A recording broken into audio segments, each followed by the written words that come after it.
12 तारीख को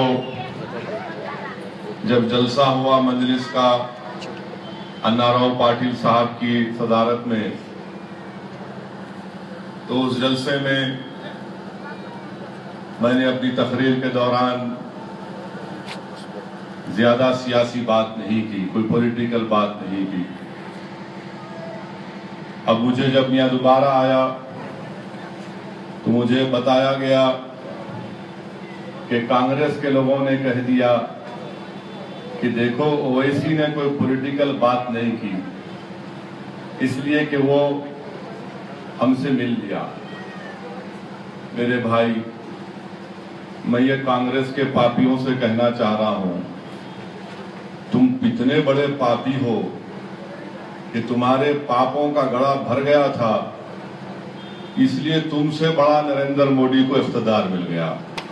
तुम दोनों में कोई फर्क नहीं था। अब उनके भी पापों का घड़ा भर रहा है। मैं तकरीर कर रहा था 12 तारीख को, मैं सोच के आया था कि कुछ सियासी बात करूंगा, कुछ कांग्रेस और नरेंद्र मोदी के बारे में बोलूंगा, मगर मेरे दिल में एक तकलीफ थी, आज भी है, मेरे दिमाग में आज भी वो बात घूम रही है। इसीलिए उस दिन रात में तकरीर में मैं सियासी बात बिल्कुल नहीं किया, कम किया। वो ये था मेरे भाई कि बहैसियत एक हिंदुस्तानी के मेरे दिलो दिमाग में एक बात मुझे तकलीफ दे रही थी कि हमारा एक हिंदुस्तान का बाइज्जत शहरी, जिसको हमारे पड़ोसी मुल्क पाकिस्तान ने उसको धोखा देकर ईरान से पकड़कर लाए और उनकी अदालत में, जो एक अदालत कहलाने के लायक नहीं है, वहां पर उसको बुज़दिली और खामोशी के साथ बगैर किसी वकील के उसको सजाए मौत की सजा दे दी। तो मैं भी एक हिंदुस्तानी हूं, मुझे भी उसका गम, उसकी तकलीफ अपने दिल में मुझे पहुंचा रही थी और मैं उसी सोच में था कि वो एक पड़ोसी मुल्क में, अगियारों के मुल्क में, वहां पर दुश्मनों के साथ जेल में पड़ रहा है।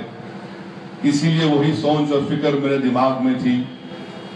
जब मैं डाइस पर बैठा हुआ था, आप देख सकते हैं कि मुझे एक फोन आया। मैं फोन नहीं उठाता जब जलसे में रहता हूं, मगर 3-4 मरतबा मिस कॉल देखा। मैं फोन उठाया तो एक खातून दूसरे लाइन पर थी, जिसने मुझसे कहा कि वो असदुद्दीन ओवैसी साहब, आपने पार्लियामेंट में कुलभूषण जाधव की बात को उठाया, बहुत अच्छा किया। मेरे को बहुत खुशी हुई कि पूरे हिंदुस्तान के तमाम सियासी पार्टियों ने एक होकर इस बच्चे को वापस लाने की बात की। मैंने उनसे पूछा कि अम्मा आप कौन हैं, आपने क्यों फोन किया, मैं जलसे में हूं। तो उस मां ने कहा, जब तूने एक बेटे की बात को पार्लियामेंट में उठाया, मेरा भी एक बेटा 5 साल से पाकिस्तान की जेल में सड़ रहा है, उस पर भी झूठा इल्जाम लगा दिया कि हिंदुस्तान की खुफिया एजेंसी का है, उसका नाम हामिद अंसारी है। बेटा, मेरे बेटे की भी बात को उठाना। मैं चाहती हूं कि कुलभूषण जाधव और जितने हिंदुस्तानी जेल में सड़ रहे हैं पाकिस्तान के, जो पाकिस्तान की ISI के जुल्म का शिकार हो रहे हैं, मेरा बच्चा भी है, मेरा सीना तड़प रहा है कि मैं भी अपने सीने से अपने बेटे को लगा लूं।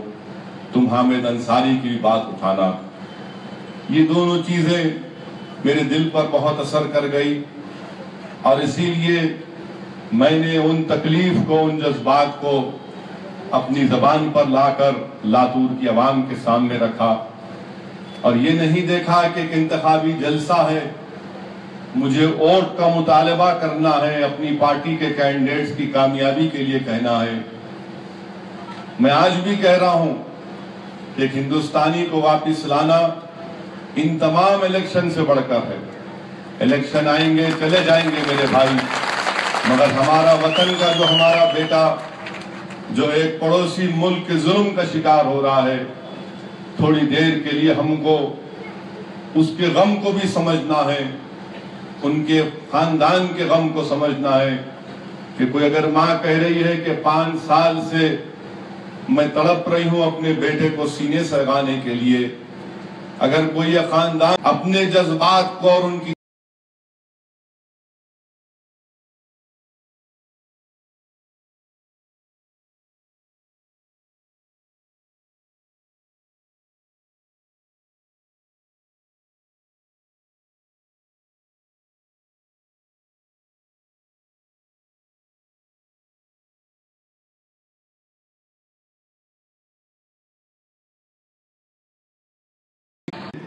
अब इंशाअल्लाह ताला दी एंड होने वाला है तुम्हारा। अब पॉलिटिकल बात नहीं बल्कि हकीकत बयान कर रहा हूं। 5 साल से साहिब तुम और तुम्हारी पार्टी राज कर रही है। तुम्हारे पास इख्तिदार, तुम्हारे पास ताकत, तुम्हारा मेयर, तुम्हारा डिप्टी मेयर, सब चीज तुम्हारा, रोड का कॉन्ट्रैक्टर तुम्हारा, मोरी का कॉन्ट्रैक्टर तुम्हारा, टैंकर में पानी पहुंचाने वाला तुम्हारा, झाड़ू देने वाले के झाड़ू भी तुम्हारी, कचरा उठाने का कॉन्ट्रैक्ट भी तुम्हारा, सब तुम्हारा हो गया। मगर लातूर अब तुम्हारा होने वाला नहीं है इंशाअल्लाह होगा। क्या किया 5 साल में? इतनी बड़ी फेरिस्त है साहिब की बदउनवानियों की। ये इनका रिकॉर्ड आज बयान कर रहा हूं। बड़ी तकलीफ हुई ना, पॉलिटिकल बात नहीं की। अब सुनो, दोनों को बोलूंगा, तुमको भी और मोदी को भी। एक इनका पहला है, एक एम्प्लॉइज का एडवांस स्कैम।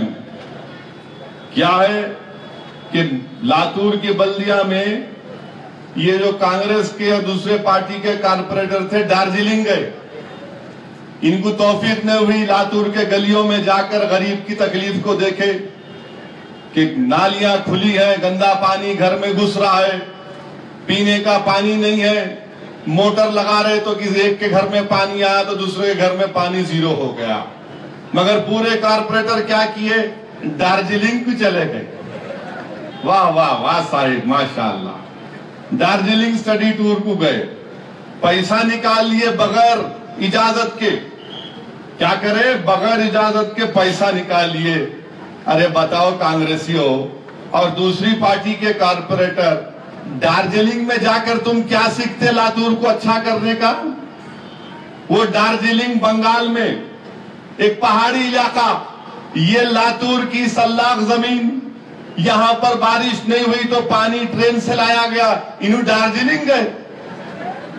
कितने अच्छे, देखो आप, क्या अक्लमंद है ये लोग, सबको बेवकूफ बना रहे हैं। अरे लातूर में लोग तड़प रहे हैं तो साहिब बोले दार्जिलिंग चले जाओ।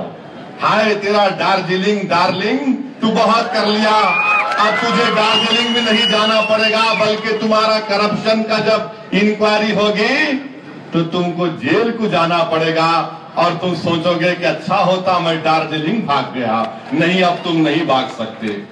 दूसरा इनका व्हीकल का स्टाइपेंड स्कैम। अब आप अंदाजा लगाइए कि व्हीकल का स्कैम हुआ है। ये जिनको गाड़ियां दी गई इस्तेमाल करने को, इन्हों कितना पैसा उठाए? आपको मालूम कितना पैसा उठाए? 4 करोड़ रुपये। 4 करोड़ रुपये व्हीकल स्टाइपेंड स्कैम में उठा लिए। साहिब कौन सी गाड़ी है आखिर ये जो 4 करोड़ के स्कैम हो गया?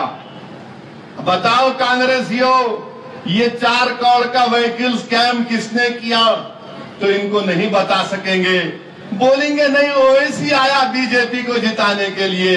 अरे याद रखो, अल्लाह ने मुझे इतनी ताकत दी है, अल्लाह ने मुझे इतनी हिम्मत दी है कि मैं खड़ा रहूंगा और खड़ा था, तुमसे और मोदी से मुकाबला करता था और करता रहूंगा।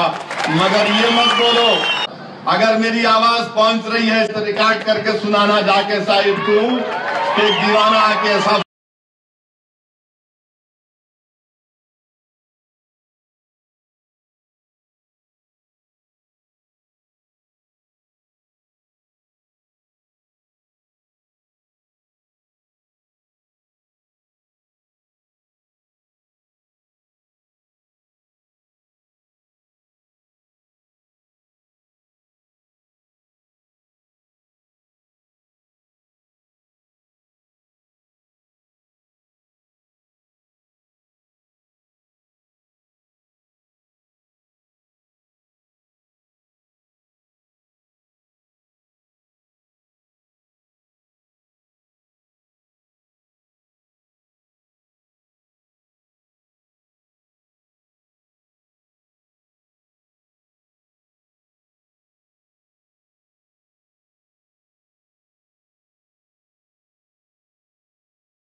बताओ, लोग पूछे कहाँ है जमीन, तो बोले कर दो, इनको खुश कर देने का है मुसलमानों को।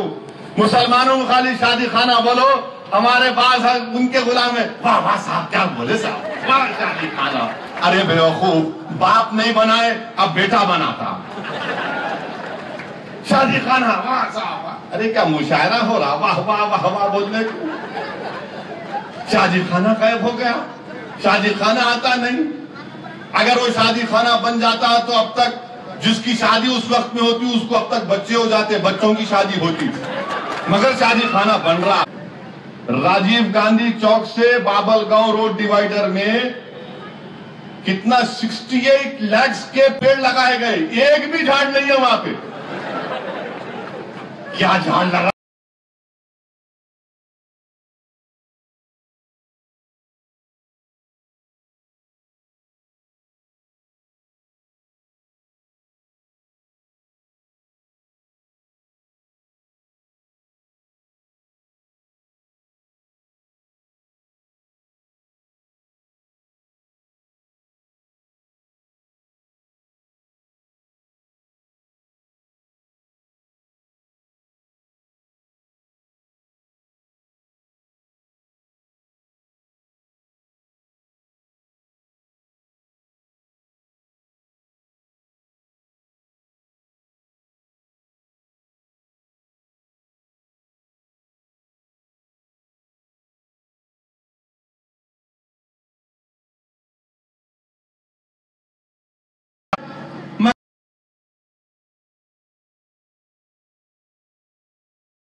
बैठ तो खाली कचरा उठा।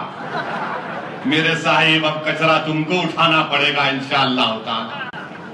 ये सोचता हूं कि एक दिन आके पूरा कचरा ले जाकर साहिब के घर के सामने तो लारी डाल देना। क्या करते, पुलिस अरेस्ट करती, बताऊं, पूरा कचरा डालना, आप बनाओ 25 करोड़ उसमें। आप बताइए मेरे भाई, वाटर टैंक का स्कैम, वाटर टैंकर का स्कैम। जीपीएस लगाओ बोले तो जीपीएस ने लगाए उन्होंने। जीपीएस क्या होता, हर फोन में जीपीएस आता, ग्लोबल पोजीशनिंग सिस्टम बोलते, कि लारी में लगाए तो टैंकर कहां जा रहा, आपके मोहल्ले में आया नहीं आया, जिस जगह पर पानी की जरूरत है वहां पर गया नहीं गया। साहिब बोले नो जीपीएस, मेरे घर में जीपीएस है, मैं बस काफी है। बताइए आप, 5 साल से इनका इख्तिदार और ये काम कर रहे। अच्छा, ओल्ड म्युनिसिपल कॉम्प्लेक्स का स्कैम क्या किए ये लोग, कॉन्ट्रैक्टर साहब तो दूसरे कॉन्ट्रैक्टर को दे दिए, उन्होंने किसी और को किराए पे दे दिए, ओरिजिनल एग्रीमेंट पे उन्होंने लोन भी उठा लिए। ये अजीब मामला है। वो अपने हैदराबाद में कहावत है, मामू की दुकान पे नाना की फातिहा कर दी है लोग पूरे। अरे ना तुम्हारा मामू, ना तुम्हारा नाना, ना तुम्हारी फातिहा, मगर पूरा गपा गप खा रहे। अजीब और गरीब बात है। फिर बोलते मंजलिस हमारे को नहीं बोली, सुनो अब सूद समेत तुम्हारे को अदा कर रहा हूं आज। अच्छा, इनका ये देखिए, ट्री कल्टीवेशन बोले जून से जुलाई तक के थे। पिछले साल जून से जुलाई झाड़ लगाएंगे, 4280 झाड़ लगाए, 19 लाख रुपये उठा लिए भाई। एक झाड़ भी नजर नहीं आता लातूर में, मगर साहिब के घर में हरा हरा हरा हरा नजर आता। यानी अब बताइए, 4270 झाड़ पेड़ लगाने को 19 लाख रुपये उठा लिए। अब आप बताइए, ये किसकी नर्सरी को फायदा हुआ, किसकी नर्सरी से पेड़ उठाए गए? ये टेंडर भी नहीं हुआ, मगर साहिब बोले नहीं करना है, लेके चले गए। बुक पब्लिशिंग का स्कैम, इंक्वायरी चल रही। ये प्रॉपर्टी डिपार्टमेंट का एक स्कैम है कि ओनरशिप चल रहा है, कॉन्ट्रैक्टर का झगड़ा चल रहा है। कंस्ट्रक्शन डिपार्टमेंट में एक स्कैम मेरे भाई, वाटर स्कैम है। साई नागजारी शिवर का 3 ट्रेंचेस खोदे, आरटीआई में एक कोई नौजवान आरटीआई एप्लीकेशन डाला तो 2 कैंसिल कर दिए, इसलिए कि इनका धोखाधड़ी सामने आ गई थी। हाउस रेंट का स्कैम है, अजीबो गरीब मेयर है यहाँ का। अपने घर में रह के 4.5 लाख रुपए माहाना किराया उठा रहे थे मेयर साहब, घर उनका जाती। मगर बोले मेरे घर का किराया, तुम जाती घर में रह के 4.5 लाख रुपए ले लिए। आप बताइए कब तक आप ऐसे लोगों को वोट डालते रहेंगे जो तमाम चीजों को धोखाधड़ी, करप्शन हर जगह पर, गरीबों का हक मार रहे हैं। आपके गली कूचों में लाइट नहीं है, रोड नहीं है, पानी का इंतजाम नहीं है, खुली नालियां हैं, अनऑथराइज कंस्ट्रक्शन तो हर जगह, टैक्स रिकवरी, शॉप होल्डर्स का यानी किराया लेती हैं। हर 5 साल से कोई किराया नहीं लिया मलकियों का। क्यों भाई, आपके साले की थी क्या वो?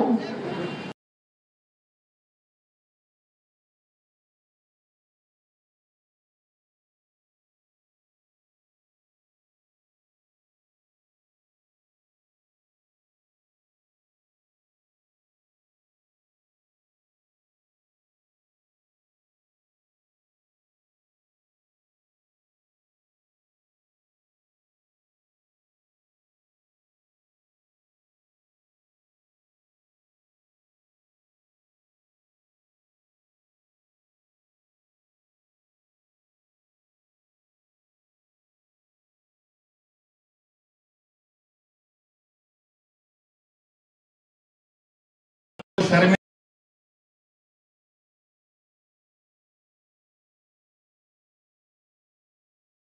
कि यहां से हमारे कॉर्पोरेटर जब कामयाब होंगे तो इंशाअल्लाह 4 से 5 महीने में एक मर्तबा मैं खुद लातूर को आऊंगा और आकर इन तमाम कॉर्पोरेटर से मुलाकात करूंगा और पूछूंगा कि बताओ भाई साहब, आपने अब तक क्या क्या विकास के काम किए, आपकी एक्टिविटी क्या है, आपने अवाम के लिए क्या काम किया।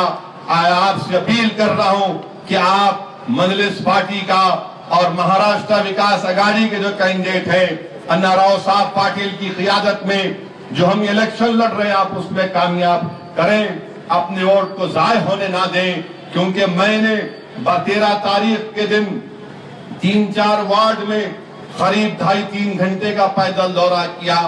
मैं देख चुका हूं कि किस तरह है और वहां पर मोहरियां अरे कोई बह रही है, किसी के घर में जा रहा है। ये बहुत जरूरी है कि आप अपने वोट का सही इस्तेमाल करें।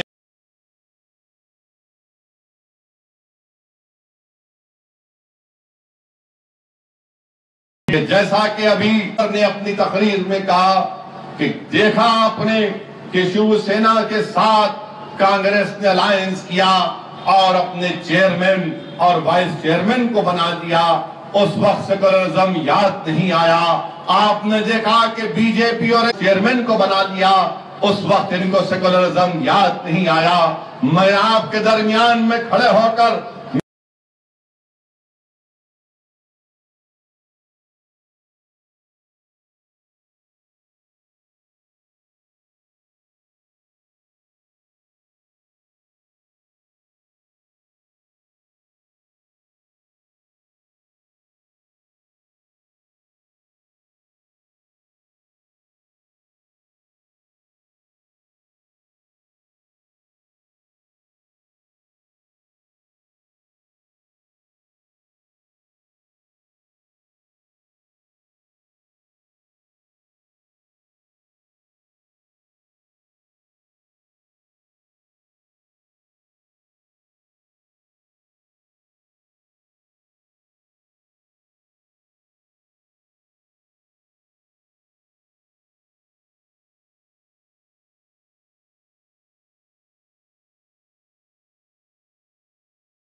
पर नहीं, अपनी काबिलियत की बुनियाद पर नहीं, बल्कि अल्लाह की जात पर तवक्कल कर कर कह रहा हूं कि ये तबाही और बादल आज जो हमारे सरों पर मंडला रहे हैं वो कल नहीं मंडलाएंगे।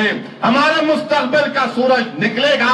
शर्त इस बात की है कि तुम खौफ को दूर करो, तुम वहन को दूर करो, मुत्तहिद हो जाओ और हालात से समझौता नहीं करेंगे बल्कि हक की सरबुलंदी के लिए आगे बढ़ते रहेंगे। ये काम अगर हम करने तैयार हो जाएंगे तो आज जितने जालिम हैं इनके जुल्म का खात्मा होगा। मेरे अजीज दोस्तों और बुजुर्गों, हमारे मुल्क के हालात तो अजीब व गरीब हैं, अजीब व गरीब हैं। आज आपने फोन करके कहा कि असद साहब यहां से 20 किलोमीटर पर बीसे वागोली गांव में बच्ची ने अपनी जान ले ली। मेरे भाई ये अजीब है हालात। आप अंदाज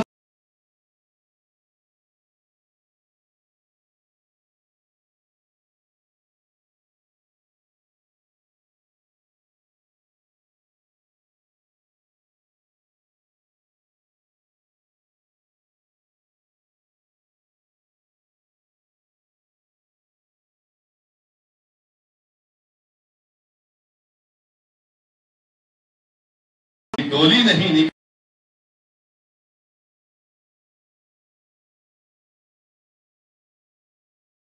की लानत का खात्मा करो।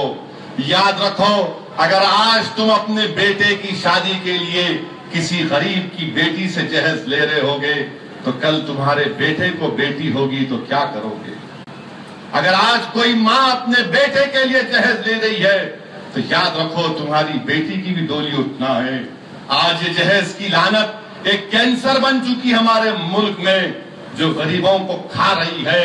वो बच्ची खुशी से अपने घर से नहीं जाती बल्कि ये सोच कर जाती है कि मैं तो डोली में बैठ कर जा रही हूं मगर नहीं मालूम मेरा बाप जिंदा रहेगा या नहीं रहेगा, क्योंकि बाप कर्जदार हो चुका है। बाप लाखों का कर्जा लेकर अपनी बच्ची की शादी करता है। सुनो है हिंदुस्तान के हिंदुस्तानियों, तुम अगर मुसलमान हो या हिंदू हो या दलित हो या मराठा हो या दंगर हो, अगर तुम मर्द हो तो तुम जहेज नहीं लोगे। जो हिंदुस्तानी जहेज लेता है, तुम हिजड़े हो, हिजड़े जहेज लेते हैं। अगर हिजड़े भी कहना तुमको गलत होगा क्योंकि हिजड़े शादी नहीं करते, वो कम। तुम जंगल के बदतरीन जानवर से भी ज्यादा जानवर हो जो हिंदुस्तानी अपने बेटे की शादी के लिए जहेज लेता है। तुम जहेज नहीं ले रहे हो, तुम उस गरीब का खून चूस रहे हो। तुम जहेज नहीं ले रहे हो, तुम एक और बच्ची को घर नहीं ला रहे हो बल्कि तुम इंसान को खरीद कर ला रहे हो। तुम अपने बेटे का सौदा कर रहे हो। मेरे भाई, इसलिए जरूरी है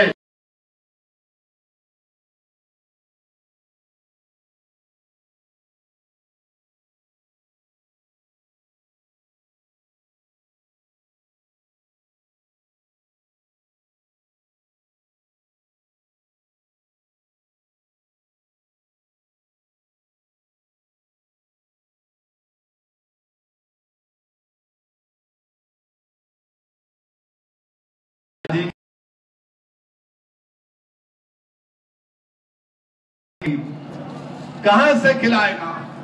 फिर बोलेंगे जहेज मत दो, एक गाड़ी एक मोटरसाइकिल भी दो। कहां से लाएगा वो गाड़ी और मोटरसाइकिल? जहेज मत दो बल्कि 4 तोला सोना दे दो। कहां से लाएगा गरीब को? गुर्बत बहुत ज्यादा है इस मुल्क में मेरे भाई। जो लोग जहेज ले रहे हैं, तुम इंसान कहलाने के लायक नहीं हो। तुम जंगल के बदतरीन जानवर भी कहलाने के लायक नहीं हो कि गरीब बच्ची अपने माँ बाप पर बोझ नहीं बनने की खातिर, उसका नाम शीतल था जिसने अपनी जान को गंवा दिया। और उसने क्या कहा? अपने खत लिखकर छोड़कर गई। उसने कहा कि हमारे मुल्क में कानून तो है कि डाउरी एक्ट का, मगर उसने अपने खत में लिखा कि हम क्यों जहेज लेते हैं? बताओ क्या जवाब दोगे तुम जो आज जहेज ले रहे हैं? छोड़ो मेरे भाई, ये जहेज की लानत को छोड़ो। अब हमारा मुल्क कैसा है बताता हूं आपको। ये हमारा एक बच्ची शीतल, जिसके वालिद को जहेज नहीं दे सकते थे, अपनी जान दे दी। और हमारी हुकूमत क्या बोल रही है? एक लातूर की एक और बच्ची है जिसका नाम शादरा मैकशटे था, जिसने अपने सेलफोन का ईएमआई पे करने के लिए रुपे कार्ड से 1590 रुपए दिए। रुपे कार्ड होता है क्रेडिट कार्ड की तरह, उसने अपने सेलफोन का ईएमआई दिया 1590 रुपये, तो लॉटरी में उसका नाम उड़ गया, उसको 1 करोड़ का इनाम मिल गया। नहीं भाई, थालियां मारने का नहीं है, मैं बता रहा हूं आपको कि एक हमारे मुल्क में आप देखो कैसा लॉटरी का सिस्टम है। 1 करोड़ अगर उसको मिल सकते तो फिर वो जो बच्ची मर गई शीतल, उसको क्यों नहीं मिले पैसे? अगर गवर्नमेंट 1590 रुपये सेलफोन के ईएमआई का देती है तो लॉटरी में उसको 1 करोड़ मिल गए। अरे हिंदुस्तान पे हुकूमत करने वालों, तुम लॉटरियों को उठा उठाकर हमारी जिंदगियों को खराब मत कर दो।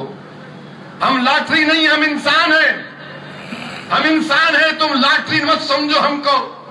अगर 1 करोड़ रुपए किसी को मिल गए तो फिर वो बच्ची के बाप के पास जहेज के लिए 2 लाख रुपए नहीं थे उसके पास। ये सिस्टम बदलना पड़ेगा इस मुल्क में।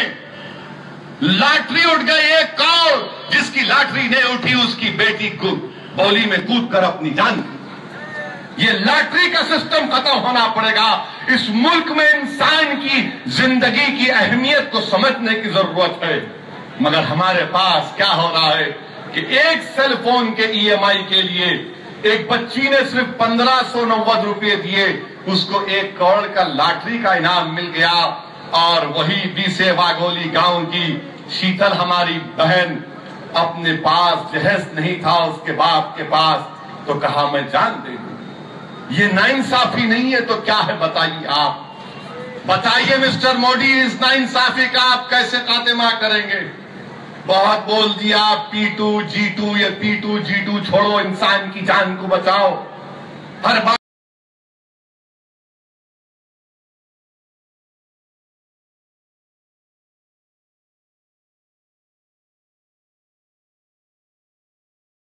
के लायक और काबिल होगा जब गरीब की जिंदगी को लॉटरी नहीं बल्कि एक जिंदगी समझकर उसे साफ किया जाएगा। जब इस मुल्क में गरीबों की जिंदगी लॉटरियों के सहारे जिएंगे तो याद रखो इस मुल्क में गरीब और परेशान होगा, तबाह हो जाएगा, बर्बाद हो जाएगा। ये लॉटरी का सिस्टम बंद करो। इंसानों की जान की अहमियत को समझो हुकूमत करने वालों। अगर जिस दिन तुम ये समझोगे इंसान की जिंदगी का तुमको पासो लिहाज पैदा हो जाएगा, उस वक्त इंसाफ होगा, उस वक्त अमन होगा, उस वक्त कोई बच्ची अपनी शादी को बोझ नहीं समझेगी, उस वक्त कोई बाप ये नहीं समझेगा कि मेरी बेटी की डोली नहीं मेरा जनाजा उठा।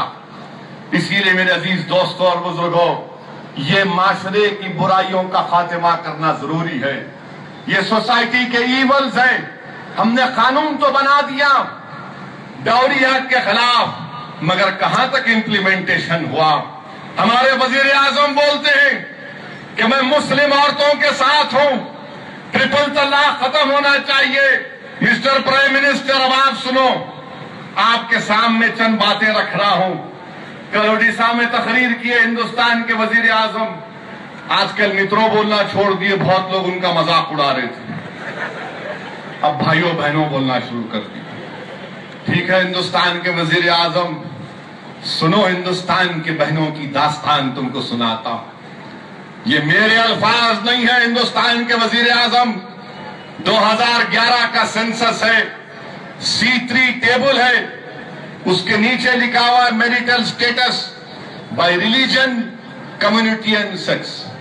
क्या लिखा हुआ है उसमें कि कितने परसेंटेज जो मजहबी एतबार से, रिलीजियस एतबार से शादी में है। मुसलमान 87.8% शादीशुदा जिंदगी में है, हिंदू भाई 86.2%, क्रिश्चियन 83.7। ये फिगर आया। अब आप देखिए कितने बेवा हिंदुस्तान में मजहबी एतबार से 2011 का सेंसस है।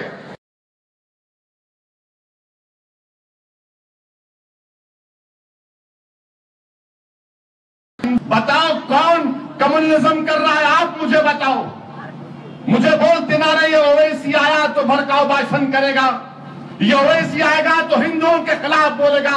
मैं आज आपसे सवाल कर रहा हूं, जब हमारे मुल्क में 4 करोड़ 30 लाख बेवाएं हैं, तो हमारे वजीर आजम को, ये प्रधान सेवक को, इनकी मुंह में जबान नहीं है क्या इन बेवाओं के ताल्लुक से बात करने की?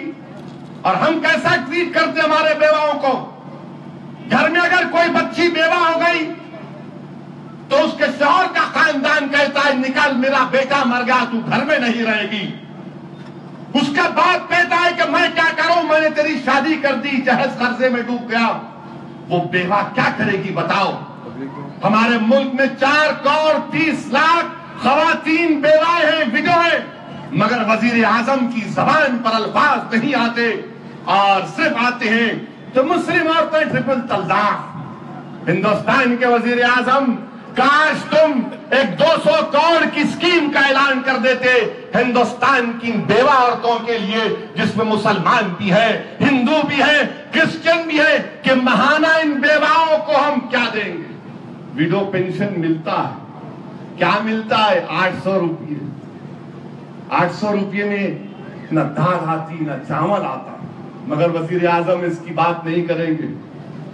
बीजेपी संघ परिवार इसकी बात नहीं करेगी। सिर्फ ट्रिपल तलाक, मुस्लिम बहनों पे जुल्म हो रहा है। अच्छा, वो भी सुन लो बाप। 2011 का सेंसस कितने percentage separated and abandon women है, यानी जो अपने शौहरों को छोड़कर या फिर अबैंडन या उनको दुनिया भूल गई, उसका भी गवर्नमेंट का सेंसस है। कितने हैं? उसमें 20 लाख हमारी हिंदू बहनें हैं, 20 लाख हिंदू बहनें हैं, 2,80,000 मुस्लिम बहनें हैं और 90,000 क्रिश्चियन औरतें हैं। हिंदुस्तान के वजीर आजम, आपके चेले आपको क्या बोलते हैं? हिंदू हृदय सम्राट, हिंदू हृदय सम्राट बाल ठाकरे को बोलते थे, अब इन्हों ले लिया, मैं बोलूंगा। अब अगर आप हिंदू हृदय सम्राट हैं तो फिर कम से कम ये 20 लाख हिंदू औरतों का कुछ कर लो। मगर नहीं, ट्रिपल तलाक, ओनली मुस्लिम वुमेन। हाय तेरी मोहब्बत, क्या मोहब्बत है। अच्छा, ये सेपरेटेड है, अबैंडन है। 20 लाख में एक वो भी औरत है जिसने कहा था अगर एक फोन करे तो मैं दौड़ के आ जाऊंगा, कहा था ना। अब नाम नहीं बोलूंगा, नाम लेंगे तो फिर खाकी वर्दी वाले बोलेंगे ना भर्ती करो, बड़का भाषण दिया। उन्हें बोली, मेरे को नहीं मालूम कौन है उन्हें बोली, उन्हें अगर मेरे को बुला लिए तो मैं दौड़ते हुए आ जाऊं। हाय, 20 लाख में एक वो भी है जिसने कहा था मेरा पासपोर्ट क्यों नहीं दे रहे, तो उसने आरटीआई एप्लीकेशन डाला था। मिस्टर मोदी, बीजेपी वालों, संघ परिवार वालों, ये 20 लाख हिंदू औरतें जो सेपरेट, 2,80,000 मुस्लिम औरतें, 9 लाख ईसाई औरतों के लिए आप बजट में 500 करोड़ रुपए का प्रावधान कर देते और बोलते कि सेपरेटेड अबैंडन वुमेन के लिए हमारी हुकूमत एक स्कीम का आगाज कर रही है। मिस्टर मोदी, ये जुमलेबाजी छोड़ो, हर जगह जुमलेबाजी। गए तो भाषण जुमला दे दिए, चले गए। लोग बोलते वाह वाह क्या बोले। अरे कभी ये भी तो देख कि खाली जुमला जुमला, पेट में क्या पड़ रहा है। आज ये 2011 के सेंसस बीजेपी से पुकार पुकार कर कह रहे हैं आज इस मुल्क में 4 करोड़ 30 लाख हिंदू बहनें बेवाएं हैं। मिस्टर मोदी, बताओ आपके पास क्या प्रोग्राम है। इस मुल्क में 20 लाख हिंदू बहनें, इसकी जो सेपरेटेड और अबैंडन है, इसके ताल्लुक से आपके पास क्या प्रोग्राम है, बताओ। आप नहीं बताएंगे। मेरे भाई, अमेरिका की मशहूर यूनिवर्सिटी है, प्रिंसटन यूनिवर्सिटी की एक स्टडी आई जिसने कहा कि हिंदुस्तान में 50% ऐसी औरतें, हर मजहब की, मुसलमान भी उसमें शामिल है, जब वो प्रेग्नेंट होती हैं, हामिला होती हैं, तो 40-50% औरतों का वजन कम रहता है। कभी इसके बारे में बात नहीं करेंगे। 50% औरतों का, जब हमारी बहनें हामिला होती है, प्रेग्नेंट होती है, उनका वेट जितना होता है नहीं होता है। बताओ, इसके बारे में प्रधानमंत्री नहीं बात करेंगे। कभी मन की बात में ये भी बात कर लो मोदी जी, कभी मन की बात में ये 4 करोड़ 30 लाख हिंदू बहनें जो बेवा हैं उनके ताल्लुक से बात कर लो मोदी जी, कभी मन की बात में ये 20 लाख हिंदू बहनें जो अबैंडन है, सेपरेटेड है, कभी उनके ताल्लुक से भी बात कर लो मोदी जी। कभी अपने मन की बात में, अपने भाषण में, अपने अल्फाज में प्रिंसटन यूनिवर्सिटी की स्टडी का जिक्र कर लो, जिसमें कहा गया कि हिंदुस्तान में 50% औरतें जब प्रेग्नेंट होती है, हामिला होती है, उनको अंडरवेट होती है। मगर नहीं बात करेंगे। अब तो उत्तर प्रदेश के चीफ मिनिस्टर भी बात कर रहे हैं। अच्छा है, हम एक करके परेशान है, इन लोगों को भी परेशानी है ही, हम ही परेशान हैं।